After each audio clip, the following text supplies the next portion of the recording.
Yesterday marked 75 years since the atomic bombing of Hiroshima, Japan.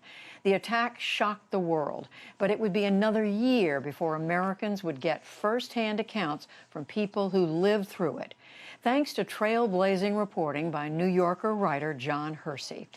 Author Leslie Bloom has a new book about Hersey and how his reporting exposed the bomb's lasting damage, which the U.S. government tried initially to downplay. And she spoke with Jeffrey Brown as part of our continuing coverage of this solemn anniversary.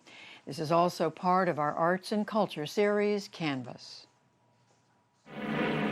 August 6, 1945. The future of warfare and humanity itself would change when the U.S. detonated a single atomic bomb over Hiroshima, Japan.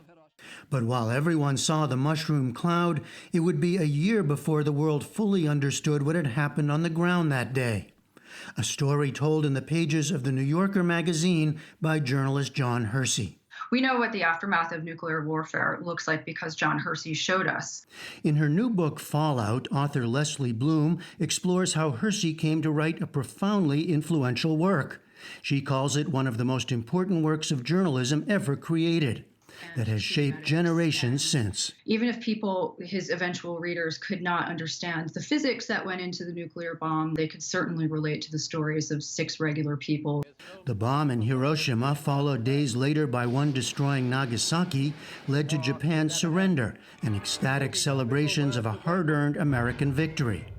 The U.S. government justified use of these experimental weapons as necessary to end the war, but, Bloom writes, covered up the bomb's horrifying impact on humans, including the after effects of radiation. On one hand, they wanted to showcase the might of their weapon because they now had a weapon that nobody else did, but on the other hand, they didn't want to reveal the true devastation of the bomb and also reveal the fact that it was a weapon that went on killing long after detonation in a really gruesome way.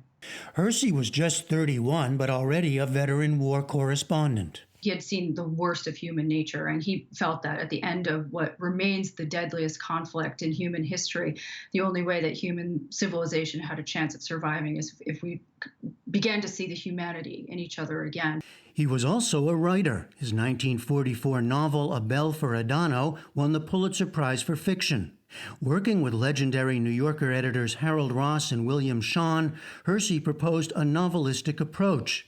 Tell the intersecting stories of 6 individuals who'd crossed paths that day. A lot of the reporting that had been done on the major devastation caused by the bombs, it was rendered in a very, eye of God kind of way. This is the end of days, and you were just seeing massive roiling mushroom clouds. And so what Hersey decided to do was to dial it back from sort of a point of view of God narrative to the point of view of 6 regular folks on the ground. The subjects included 2 doctors, 2 clergy, a widow caring for 3 children, and a young clerk. The humanizing style is there from the famous first line.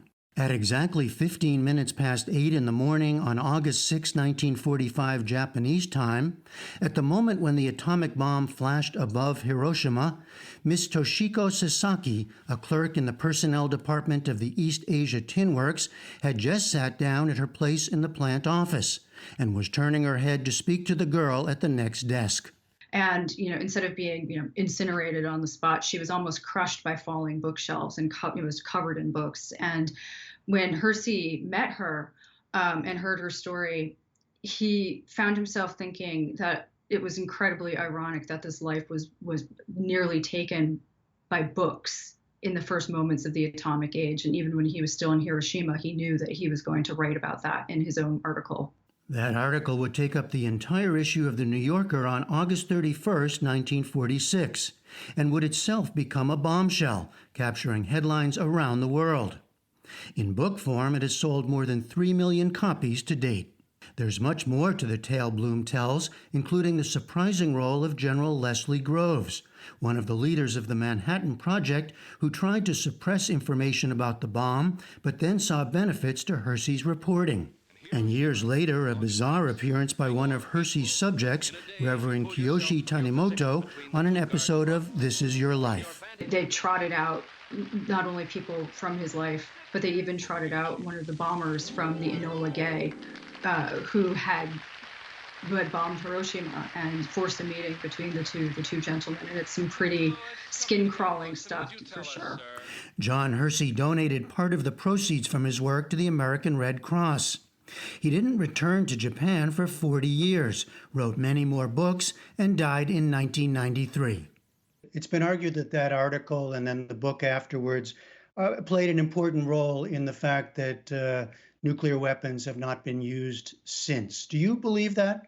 Well, John Hersey definitely believed that. And a lot of people don't realize how perilous the nuclear landscape is right now. The Bulletin of the Atomic Scientists, which has its famous doomsday clock, has now set it closer to midnight, i.e. nuclear apocalypse, than it has ever been since its advent in the late 1940s.